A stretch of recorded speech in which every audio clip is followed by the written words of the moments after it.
জয় জয় শ্রী রাধে। এখন আমরা জানবো কণ্ঠে তুলসী মালা ধারণ। আমরা কেন কণ্ঠে তুলসী মালা ধারণ করব? তুলসী মালা গলায় পরিলে কি ফল হয়? তুলসী মালা না পরিলে কি হয়?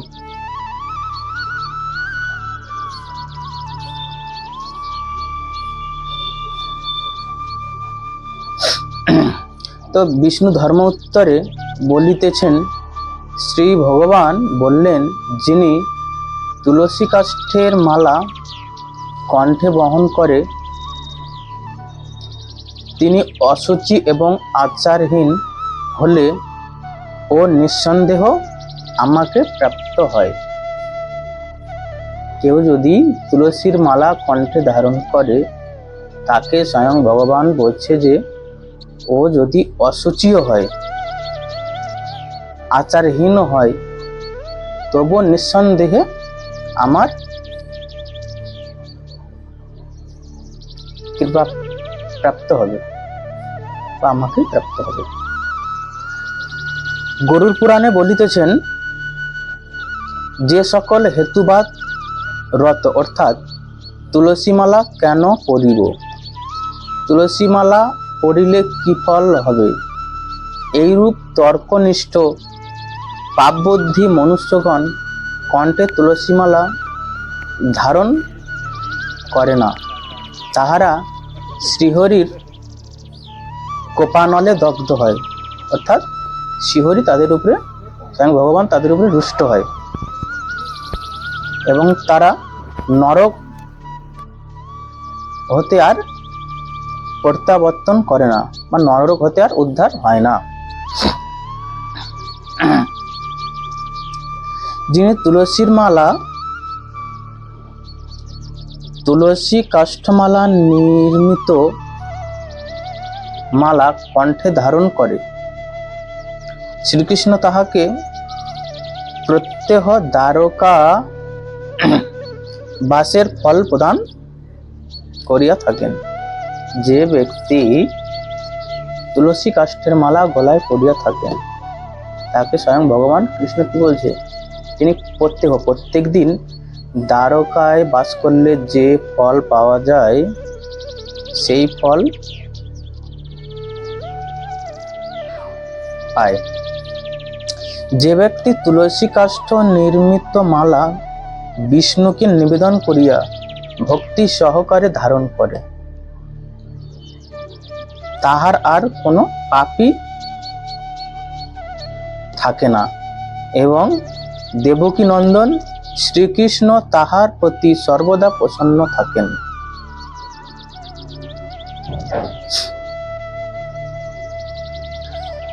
তাহাকে আর প্রায়শ্চিত্ত করিতে হয় না, তাহার দেহে আর কোনো পাপ থাকে না।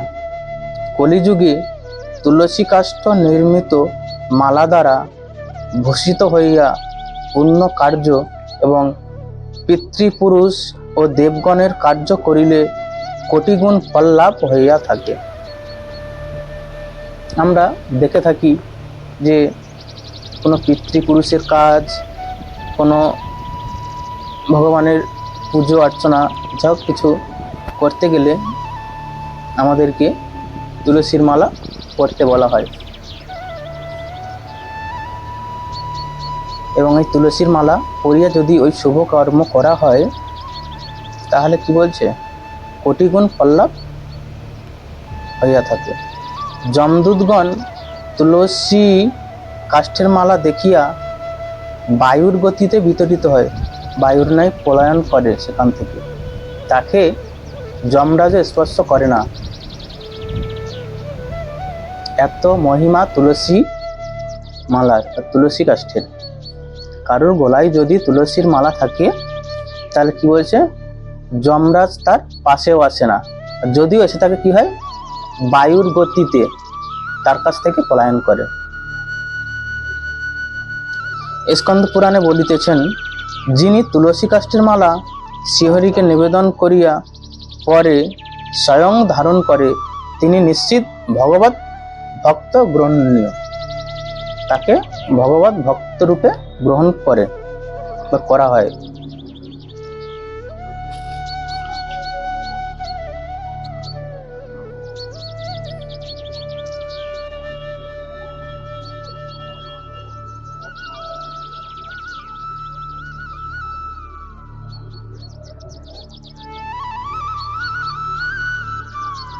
তো তুলসী কাষ্ঠের মালা প্রথমে পরম ভক্তি সহকারে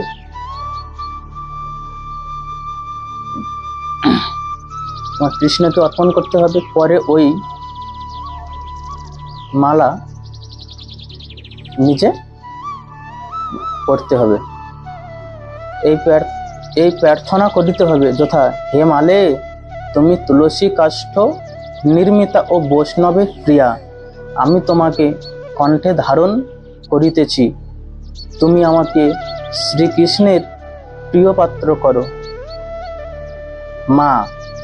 মালা, মা শব্দের অর্থ আমাকে, লা ধাতুর অর্থ দান করা। হে হরিবল্লভে, তুমি আমাকে কৃষ্ণ ভক্তগণের দান করিলে, এই জন্য তুমি মালা বলিয়া কীর্তিত হইয়া থাকো।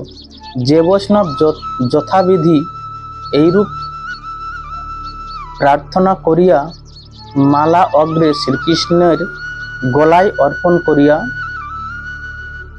পরে নিজ ধারণ করেন, তিনি বিষ্ণুপদ প্রাপ্ত হন। আমরা তো অনেক সময় মালা পরে থাকি, কিন্তু কি বলছে, ওই মালা প্রথমে ভগবান কৃষ্ণকে অর্পণ করতে হবে, ভগবানকে স্পর্শ করাতে হবে, ভগবানের গলায় পড়াতে হবে, তারপরে সেই প্রসাদী মালা আমাদেরকে ধারণ করতে হবে।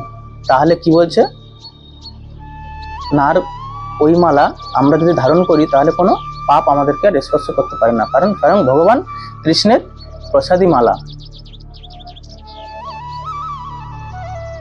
এই মালা পড়লে কি হয়, বিষ্ণুপদ প্রাপ্ত হয়।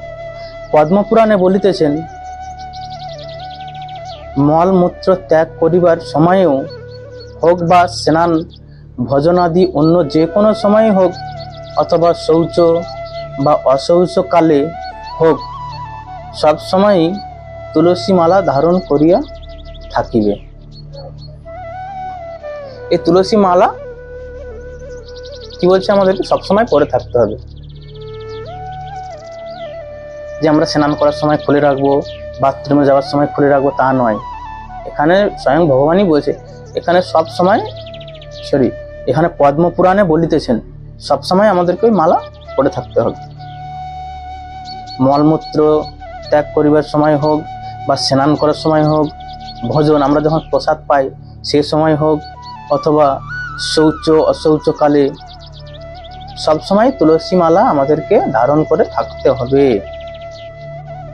কদাচ কোনো সময়ে পরিত্যাগ করিবে না, মালাকে পরিত্যাগ করা যাবে না, সবসময় তুলসী মালা পরে থাকতে হবে।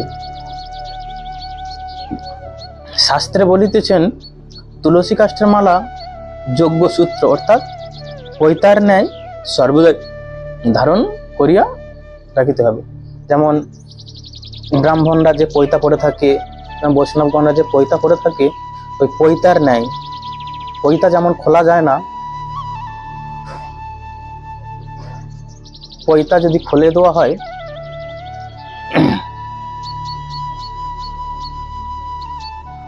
তাহলে সে পূজা করার যোগ্য থাকে না। তাই বলছে, পৈতার ন্যায় তুলসী মালা আমাদেরকে সবসময় গলায় পরিয়ে থাকতে হবে। ক্ষণকালের জন্য মালা পরিত্যাগ করিলে সেই মানব বিষ্ণুদ্রোহী হইবে। ক্ষণকাল, কিছুক্ষণের জন্য হলেও মালা খোলা যাবে না। তো আমরা তুলসী মালার মাহাত্ম্য শ্রবণ করলাম, যে তুলসী মালা পড়লে কি হয়, না পড়লে কি হয়, আমরা তুলসী মালা কেন পড়ব, সবকিছু আমরা জানতে পারলাম স্কন্দ পুরাণ থেকে, গরুড় পুরাণ থেকে এবং পদ্ম পুরাণ থেকে। তিনটে পুরাণের প্রমাণ আমরা কথা শ্রবণ করলাম।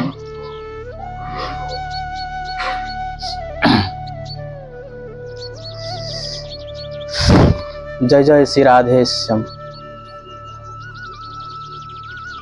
পরবর্তী সময়ে আমরা জানব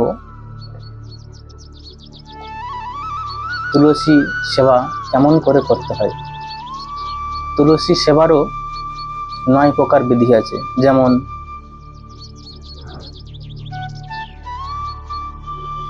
তুলসীতে জল দান করা, তুলসী পরিক্রমা করা, তুলসী স্পর্শ করা, এরকম 9 প্রকার বিধি আছে। তো আমরা পরবর্তী ভিডিওতে আমরা সেটা শ্রবণ করব, আলোচনা করব।